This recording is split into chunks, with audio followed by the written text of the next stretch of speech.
Hello learners. In the last video, we have discussed about the role and importance of SSI. Now today we will discuss about India's foreign trade. तो foreign trade को समझने से पहले foreign trade क्या होता है? Foreign trade means international trade also. We can define it like export and import of goods and services across different countries is called international trade और foreign trade. मतलब कहने का ये है कि जो भी हम दूसरी कंट्रीज से एक्सपोर्ट या इंपोर्ट करते हैं गुड्स और सर्विसेज का, उसको ही फॉरेन ट्रेड कहते हैं या इंटरनेशनल ट्रेड कहते हैं, जिसको अंतर्राष्ट्रीय व्यापार या विदेशी व्यापार भी कहा जाता है. Now at the time of independence, raw material was exported from India to Britain in abundance. On the other hand, finished goods from Britain were imported into India. तो हम लोग बहुत पहले भी पढ़ चुके हैं कि जब इंडस्ट्रियल रेवोल्यूशन के टाइम पे या 1947 तक क्या होता था कि रॉ मटेरियल इंडिया से जो है कि जो रॉ मटेरियल होता था वो ब्रिटेन को एक्सपोर्ट किया जाता था, और जिसकी वैल्यू बहुत कम होती थी, और दूसरी ओर ब्रिटेन से फिनिश्ड प्रोडक्ट यानी जो मैन्युफैक्चर्ड गुड्स थे वो इंडिया को लाए जाते थे. So notably our balance of trade was favourable. तो हमारा बैलेंस ऑफ ट्रेड उस समय यानी कि बैलेंस ऑफ ट्रेड बीओटी जो था वो फेवरेबल था. हमारे एक्सपोर्ट्स ज़्यादा थे, इंपोर्ट कम थे. हालांकि ये सिर्फ आपको क्वांटिटी में देखने को मिलेगा, लेकिन जब हम वॉल्यूम की बात करें, क्योंकि हमारे जो रॉ मटेरियल यहाँ से एक्सपोर्ट होता था तो उसकी वैल्यू बहुत कम थी मॉनेटरी सेंस में, और जो फिनिश्ड प्रोडक्ट हम ब्रिटेन से मंगाते थे, हमारे यहाँ इंडिया में आता था, उसकी वैल्यू बहुत ज़्यादा होती थी. तो क्वांटिटी में तो लग रहा है कि हमारा एक्सपोर्ट ज़्यादा था, इंपोर्ट कम था, लेकिन वैल्यू में अदर सेंस में आता है. Now after independence India's foreign trade recorded a noticeable change such as. तो इंडिया का जो फॉरेन ट्रेड था वो at the time of independence कुछ अलग तरीके से था, लेकिन आफ्टर इंडिपेंडेंस ये यहाँ पर कुछ चेंजेस हुए. वो चेंजेस किस फॉर्म में हमें देखने को मिलते हैं? वो चेंजेस है, that is first one is the decline in, यहाँ आप देख सकते हैं, decline in percentage share of agricultural exports. मतलब हमने बताया कि on the eve of independence हमारा जो एग्रीकल्चरल एक्सपोर्ट ज़्यादा होता था तो वो इंडिपेंडेंस के बाद से कम हो गया. जैसे कि हमने डिस्कस भी किया कि फर्स्ट 5 ईयर प्लान में एग्रीकल्चर सेक्टर को सेल्फ रिलायंस बनाने की बात की गई, उस पर ज़्यादा फोकस किया गया. तो एग्रीकल्चरल जो एक्सपोर्ट्स था उसका परसेंटेज शेयर डिक्लाइन किया. And secondly increase in percentage share of manufactured goods in total exports. और क्या हुआ दूसरा, मतलब जो कि इंडिपेंडेंस के पहले जो सीन था वो एकदम उल्टा हो गया. अब हमारा एग्रीकल्चरल एक्सपोर्ट जो है वो कम हो गया और मैन्युफैक्चर्ड गुड्स का एक्सपोर्ट बढ़ने लगा. जबकि पहले इनका इंपोर्ट ज़्यादा होता था, अब इसका एक्सपोर्ट बढ़ने लगा, क्योंकि भाई गवर्नमेंट ने ऐसी कुछ पॉलिसी लगा रखी थी कि उसका ये नतीजा हुआ कि हमारा एक्सपोर्ट जो है वो बढ़ा और इस मैन्युफैक्चर्ड गुड्स का इंपोर्ट कम होने लगा. Now next is change in direction of export trade and import trade. जो एक्सपोर्ट और इंपोर्ट ट्रेड थे उनके डायरेक्शन जो है वो चेंज हो गए, उनके डायरेक्शन चेंज हो गए. इसका मतलब क्या हुआ कि जैसे हमने लास्ट उसमें चैप्टर्स में देखा होगा कि वहाँ पर क्या हुआ था कि एक्सपोर्ट और इंपोर्ट का डायरेक्शन मेनली ब्रिटेन तक ही सीमित था, मतलब रिस्ट्रिक्टेड था.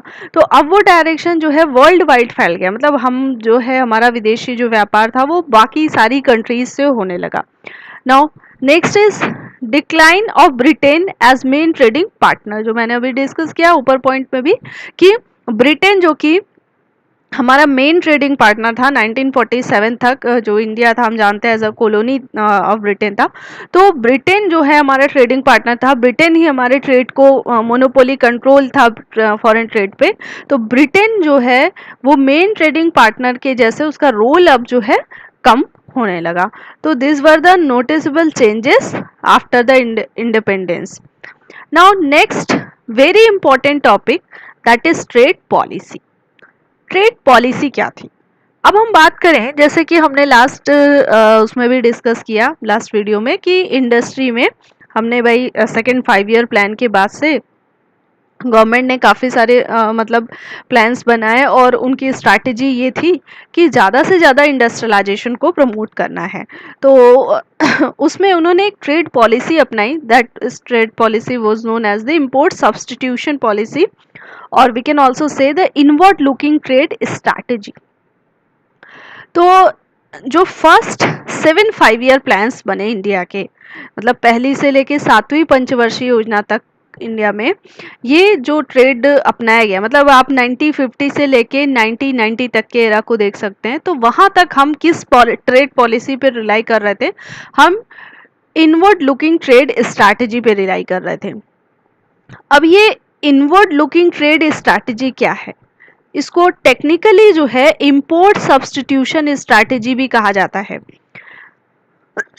तो this strategy is technically known as the import substitution, and inward looking trade strategy refers to the policy of reliance on import substitution and protection to the domestic industry through import restrictions. Inward looking trade strategy का क्या मतलब होता है? Inward looking trade strategy का मतलब ये होता है कि हम इंपोर्ट सब्स्टिट्यूशन की जो पॉलिसी है उस पे निर्भर हैं। अब ये इंपोर्ट सब्स्टिट्यूशन क्या है? नाम से ही समझ में आ रहा है कि इंपोर्ट को सब्स्टिट्यूट कर रहे हैं विद द एक्सपोर्ट, कि हम इंपोर्ट कम से कम करें। यही रीजन था कि भाई हमने बताया कि आफ्टर इंडिपेंडेंस हमारा एक्सपोर्ट बढ़ा और इंपोर्ट कम हुआ। तो इंपोर्ट को हम सब्स्टिट्यूट करने की बात कर रहे हैं, और इंपोर्ट को कैसे सब्स्टिट्यूट करेंगे? With the domestic production of the goods which we were importing from the rest of the world earlier. तो ऐसी चीजों का अब हम डोमेस्टिक प्रोडक्शन करेंगे जिसको कि हम बाहर के देशों से अभी तक मंगा रहे थे, इसको इंपोर्ट सब्स्टिट्यूशन कहते हैं। तो इंपोर्ट सब्स्टिट्यूशन की पॉलिसी पे ही रिलाई करना और डोमेस्टिक इंडस्ट्री को काफ़ी सारे बैरियर के थ्रू मतलब रेस्ट्रिक्ट करना, उनको प्रोटेक्ट करना, यही स्ट्रैटेजी क्या कहलाई? इनवर्ड लुकिंग ट्रेड स्ट्रैटेजी कहलाई।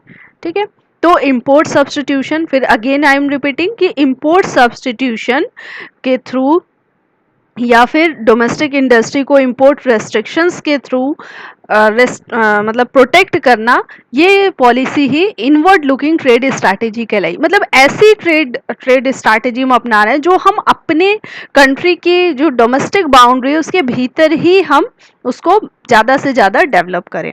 Now imports were protected by the imposition of tariff and quotas which protect the domestic firms from foreign competition। मतलब हमारे जो डोमेस्टिक इंडस्ट्री थी उसको इंपोर्ट रेस्ट्रिक्शंस के थ्रू प्रोटेक्ट किया गया। भाई अभी डोमेस्टिक इंडस्ट्री को प्रोटेक्ट करने का फंडा क्या था? इसके पीछे ये था कि इंडिया में अगर जो डोमेस्टिक इंडस्ट्री उनको फ्लरिश करना है, हमने बात की कि 1950 के बाद इंडस्ट्रियलाइजेशन के प्रोसेस को बहुत तेज़ी से बढ़ाया गया। तो गवर्नमेंट का ये मानना हुआ कि भाई अगर ये प्रोसेस में बाहर से इनको कंपटीशन मिलेगा, फॉरेन कंपटीशन मिलने लगेगा, तो हमारी इंडस्ट्री फ्लरिश नहीं कर पाएगी, वो कंपटीशन को क्रैक नहीं कर पाएगी। तो इसलिए ऐसे कंपटीशन को रोकना होगा और वो अपने डोमेस्टिकली प्रोड्यूस्ड गुड्स पे ही ज़्यादा से ज़्यादा रिलाई करें और उसमें ही ज़्यादा फ्लरिश करें। तो उन्होंने क्या किया कि कुछ बैरियर्स लगा दिए, टैरिफ एंड कोटा, जो कि हमारे डोमेस्टिक इंडस्ट्री को, डोमेस्टिक फर्म्स को किससे बचा रहा था? फॉरेन कंपटीशन से बचा रहा था। अब ये टैरिफ एंड कोटा क्या है? टैरिफ एंड कोटा को थोड़ा सा देख लेते हैं कि टैरिफ एंड कोटा मतलब कि टैरिफ का होता है जो भी इंपोर्टेड आइटम्स पे जो टैक्स लगते हैं उसको टैरिफ कहा जाता है, और कोटा का मतलब होता है, ये भी एक इंपोर्ट रेस्ट्रिक्शन है। कोटा में क्या कहते हैं? इंपोर्टेड जो आइटम है उसकी क्वांटिटी को फिक्स किया जाता है। मतलब इतना क्वांटम अगर हमने फिक्स कर दिया कि भाई इंडिया में 10,000 टन ही वीट या राइस को इंपोर्ट किया जा सकता है, तो उतना ही होगा, वो लिमिट है। लेकिन अगर हमने लगा दिया कि पर 1000 टन इतना टैक्स लगेगा XYZ सपोज, तो वो टैरिफ हो गया। तो टैरिफ में क्या करते हैं? हम इंपोर्टेड आइटम पे एक टैक्स रेट फिक्स कर देते हैं और कोटा में हम उसकी क्वांटिटी फिक्स कर देते हैं। तो इस तरीके से डोमेस्टिक इंडस्ट्री को मतलब प्रोटेक्ट करने के लिए टैरिफ और कोटा, ये दो ट्रेड बैरियर्स अपनाए गए और इंपोर्ट सब्स्टिट्यूशन को मतलब अप्लाई किया गया। Now impact of this inward looking trade strategy on the domestic industry. अब ये भाई जो हमने इनवर्ड लुकिंग ट्रेड स्ट्रैटेजी अपनाई, उसका इम्पैक्ट क्या रहा, उसका इम्पैक्ट डोमेस्टिक इंडस्ट्री पे क्या रहा। तो इसमें मैंने पॉजिटिव इम्पैक्ट की बात कर ले या इसके गुड इम्पैक्ट की बात कर ले, तो सबसे पहला इसका जो था दैट कि it helped to save foreign exchange by reducing imports of goods, कि इससे क्या हुआ कि हमारे फॉरेन एक्सचेंज को बचाने में मदद मिली। क्यों? क्योंकि अब गुड्स का इंपोर्ट हम कम कर रहे हैं। क्यों भाई? अगर हम बाहर की कंट्रीज से कुछ चीज़ों को नहीं मंगा रहे हैं, अब हम नहीं परचेजिंग कर रहे हैं, तो हमारे फॉरेन एक्सचेंज बच जाएगा, हमारी फॉरेन करेंसी बच जाएगी भाई, क्योंकि जो भी चीज़ हम बाहर की कंट्री से मंगा रहे हैं हमें उनके ही करेंसी में पेमेंट करना होता है, तो हमारा फॉरेन एक्सचेंज बचेगा। Secondly, it created a protected market and large demand for domestically produced goods. इसका एक बहुत बड़ा फायदा ये हुआ कि हमारा जो मार्केट है वो प्रोटेक्टेड हो गया, मतलब हमें बाहरी कंपटीशन का कोई खतरा नहीं है, और जो कुछ भी प्रोड्यूस हो रहा है डोमेस्टिकली, जो कुछ भी प्रोड्यूस हो रहा है उसकी डिमांड जो है बहुत ज़्यादा बढ़ जाएगी। Now, third is they helped to build a strong industrial base in our country which directly lead to economic growth। और import substitution या inward looking जो trade strategy थी, इसका सबसे बड़ा फायदा ये हुआ कि चूंकि इसने restrict कर रखा था बाहरी competition को, तो इसका सबसे बड़ा फायदा ये हुआ कि ये अपनी खुद की ही कंट्री में एक स्ट्रॉन्ग इंडस्ट्रियल बेस बनाने में काफ़ी हेल्पफुल रहा। और जो कि जब हमारी कंट्री में एक स्ट्रॉन्ग इंडस्ट्रियल बेस बन जाएगा तो ये हमारे कंट्री के इकोनॉमिक ग्रोथ और डेवलपमेंट को प्रमोट करेगा। Now next topic is the criticism of import substituting strategy या इंपोर्ट सब्स्टिट्यूशन स्ट्रैटेजी। अब इसके कुछ आलोचना भी हुई भाई, हर एक जो भी एस्पेक्ट है उसके दो एस्पेक्ट, मतलब दो पॉइंट्स निकल के आते हैं, एक अच्छा और एक बुरा। तो इसका जो बैड इम्पैक्ट था वो क्या था?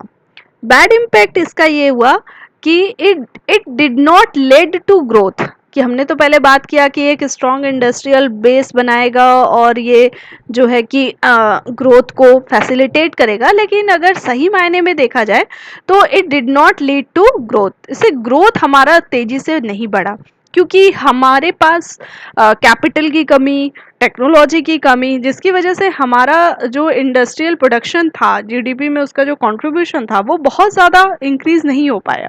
Next is lack of competition, lack of competition implied lack of modernization। जब हम बाहरी फॉरेन कंपटीशन से अपने आप को प्रोटेक्ट करेंगे तो इसका मतलब क्या है कि लैक ऑफ मॉडर्नाइजेशन होगा। जैसे भाई हम अगर अपनी पर्सनल लाइफ में भी देखें तो हम कंपटीशन से ही बेटर होते हैं, competition makes the man better, कि भाई हम एक दूसरे को देखते हैं, उनकी अच्छी चीज़ों को अडॉप्ट करते हैं और कुछ बुरी चीज़ों को नेग्लेक्ट करते हैं, तो इस तरीके से हम बाकी लोगों से कुछ ना कुछ सीखते रहते हैं। तो लैक ऑफ कंपटीशन होने की वजह से इंडस्ट्रियल जो सेक्टर था उसमें मॉडर्नाइजेशन की थोड़ी कमी आ गई।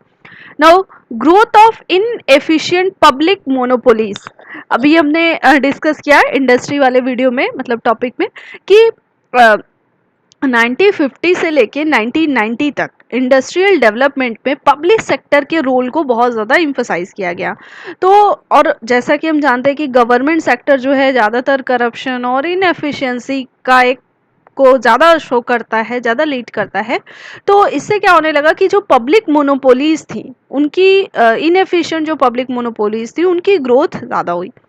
Now last point is it did not lead to efficiency, इससे एफिशिएंसी कुछ नहीं बढ़ी। हालांकि हमने ये तो कह दिया डोमेस्टिक इंडस्ट्री को अपने प्रोटेक्ट कर लिया और ये कह दिया कि अब जो है कि कोई भी कंपटीशन नहीं होगा, डोमेस्टिकली प्रोड्यूस्ड गुड्स ही ज़्यादा से ज़्यादा यूज़ होंगे और हम अपनी इंडस्ट्रियल बेस को स्ट्रॉन्ग कर पाएंगे, इंडस्ट्रियल जीडीपी बढ़ पाएगी।